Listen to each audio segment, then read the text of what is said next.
Isaías 33:22.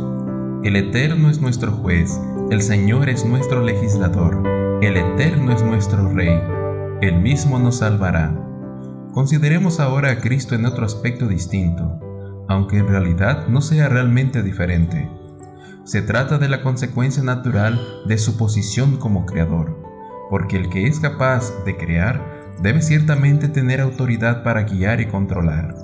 Leemos en Juan 5:22 y 23 las palabras de Cristo: El Padre a nadie juzga, sino que confió todo el juicio al Hijo, para que todos honren al Hijo como honran al Padre.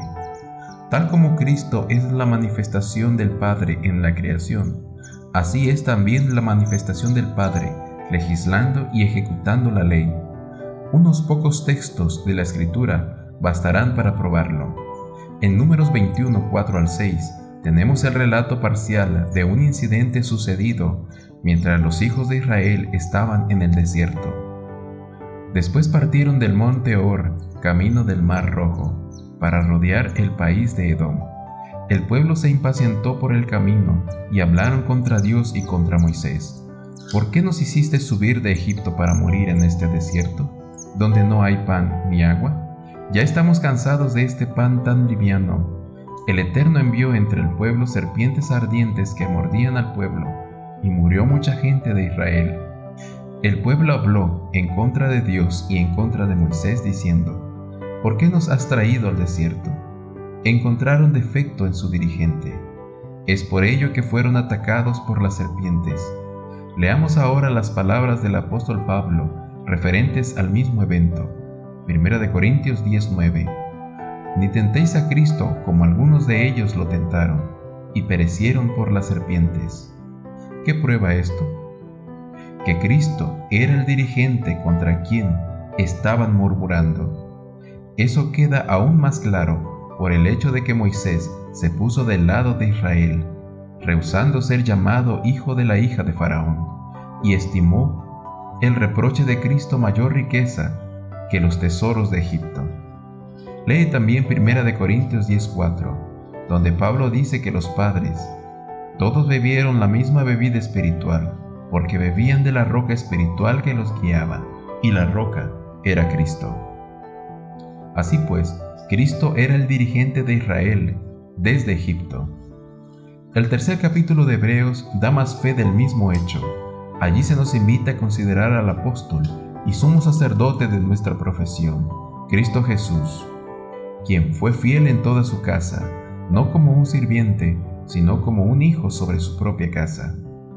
Se nos dice a continuación que nosotros somos su casa, si retenemos nuestra confianza firme hasta el fin. Por lo tanto, el Espíritu Santo nos exhorta a oír su voz y a no endurecer nuestros corazones, tal como hicieron los padres en el desierto.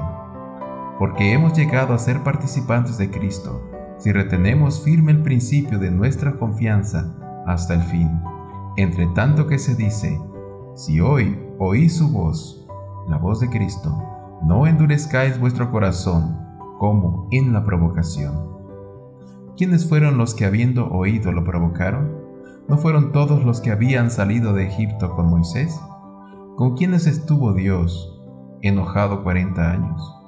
¿No fue con los que pecaron, cuyos cuerpos cayeron en el desierto? Se presenta aquí nuevamente a Cristo como el dirigente y comandante de Israel en sus 40 años de peregrinación por el desierto.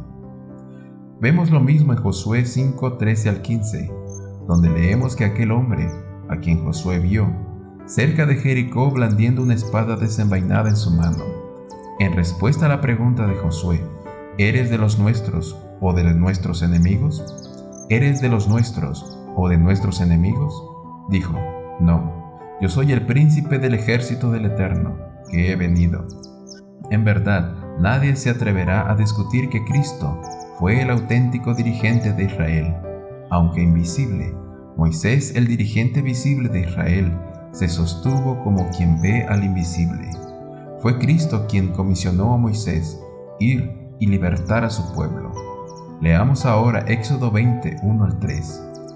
Entonces Dios habló estas palabras: Yo soy el Eterno tu Dios, que te saqué de Egipto, de casa de servidumbre. No tendrás otros dioses fuera de mí. ¿Quién habló estas palabras? Aquel que lo sacó de Egipto. ¿Quién era el dirigente de Israel desde Egipto? Era Cristo. Entonces, ¿quién pronunció la ley desde el Sinaí? Cristo. El resplandor de su gloria y la misma imagen de su ser real, quien es la manifestación de Dios al hombre, fue el creador de todo cuanto haya sido creado, y aquel a quien se encomendó todo el juicio. Hay otra forma de llegar a la demostración de este punto. Cuando el Señor venga, será con aclamación. Su voz penetrará las tumbas y resucitarán los muertos. Jeremías 25:30-31. El Eterno bramará desde lo alto, desde su santa morada dará su voz. Bramará con fuerza contra su tierra, canción de lagareros cantará contra todos los habitantes de la tierra. El estruendo llegará hasta el fin de la tierra, porque el Eterno tiene juicio contra las naciones. Él es juez de toda carne, y entregará a los impíos a espada, dice el Eterno. Comparando esto con Apocalipsis 19:11-21, donde Cristo, como comandante de los ejércitos celestiales, el Verbo de Dios, Rey de reyes, Señor de señores, sale a pisar el lagar del vino del furor, de la ira del Todopoderoso, destruyendo a todos los impíos, reconocemos que es Cristo quien brama desde su morada contra todos los habitantes de la tierra, al entrar en controversia con las naciones. Joel añade algo más, al decir, el Eterno bramará desde Sión, tronará desde Jerusalén, y temblará el cielo y la tierra. A partir de estos textos, a los que cabría añadir otros, vemos que en la venida del Señor, a libertar a su pueblo, Él hablará con voz que hace temblar la tierra y el cielo. Vacilará la tierra como un borracho, será removida como una choza. Isaías 24:20. Y los cielos desaparecerán con gran estruendo. Segunda de Pedro 3:10. Leamos ahora Hebreos 12:25 y 26. Mirad que no desechéis al que habla, porque si aquellos que desecharon al que hablaba en la tierra no escaparon, mucho menos nosotros si desechamos al que habla desde el cielo.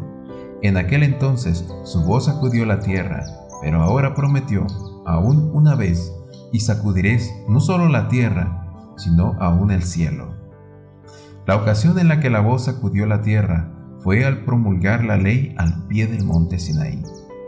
Un acontecimiento sobrecogedor sin paralelo hasta hoy, y que no lo tendrá hasta que el Señor venga con todos los ángeles del cielo a salvar a su pueblo.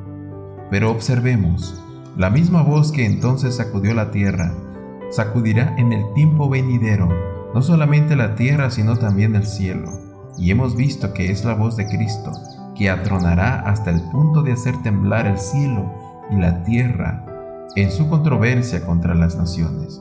Por lo tanto, queda demostrado que fue la voz de Cristo la que se hizo oír en el Sinaí proclamando los 10 mandamientos. Esto coincide exactamente con la conclusión lógica de lo ya comentado a propósito de Cristo como Creador y Hacedor del sábado. En efecto, el hecho de que Cristo sea parte de la divinidad, poseyendo todos los atributos de ella, igual al Padre a todo respecto como Creador y Legislador, es la razón básica del poder de la expiación. Solamente así es posible la redención. Cristo murió para llevarnos a Dios, pero si le hubiera faltado un ápice para ser igual a Dios, no nos hubiera podido traer a Dios. La divinidad significa la posesión de los atributos de la deidad. Si Cristo no hubiese sido divino, entonces habríamos tenido solamente un sacrificio humano. Poco importa que se conceda el que Cristo fuese la más grande inteligencia creada en el universo. En ese caso, hubiera sido meramente un ser en obligación de lealtad a la ley, sin posibilidad de mayor virtud que la de cumplir su propio deber. No habría podido tener justicia que impartir a otros. Hay una distancia infinita entre el más exaltado ángel que jamás haya sido creado y Dios. Por lo tanto, el ángel más exaltado que quepa imaginar no podía levantar al hombre caído y hacerlo partícipe de la naturaleza divina. Los ángeles pueden ministrar, pero solo Dios puede redimir. A Dios sean dadas gracias para salvarnos, por la redención que hay en Cristo Jesús, en quien habita toda la plenitud de la divinidad corporalmente, y quien en consecuencia es capaz de salvar hasta lo sumo a los que vienen a Dios por Él. Esta verdad contribuye a un más perfecto entendimiento de la razón, por la que se denomina a Cristo el Verbo de Dios. Es por medio de Él como la voluntad y el poder divino se dan a conocer a los hombres. Él es, por así decirlo, el portavoz de la divinidad, la manifestación de Dios. Él es quien declara, da a conocer a Dios al hombre.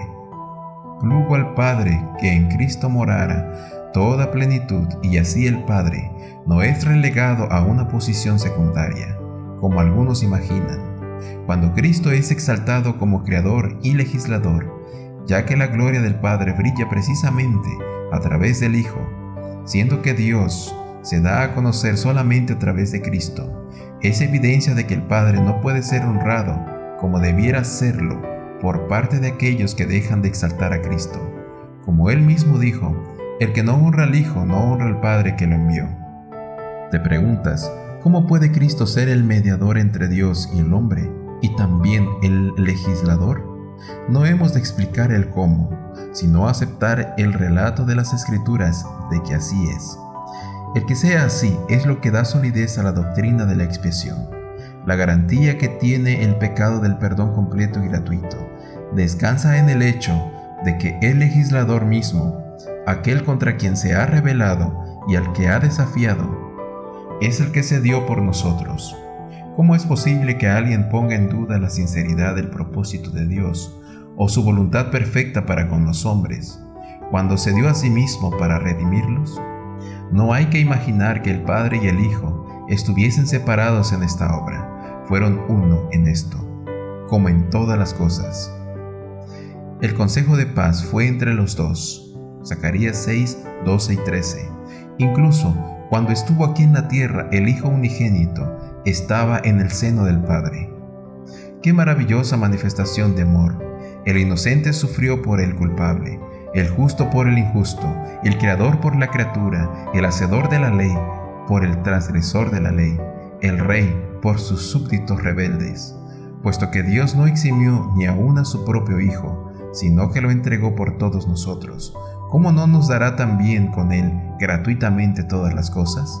El amor infinito no pudo encontrar mayor manifestación de sí. Bien puede decir el Señor, ¿qué más se habría de hacer a mi viña que yo no haya hecho?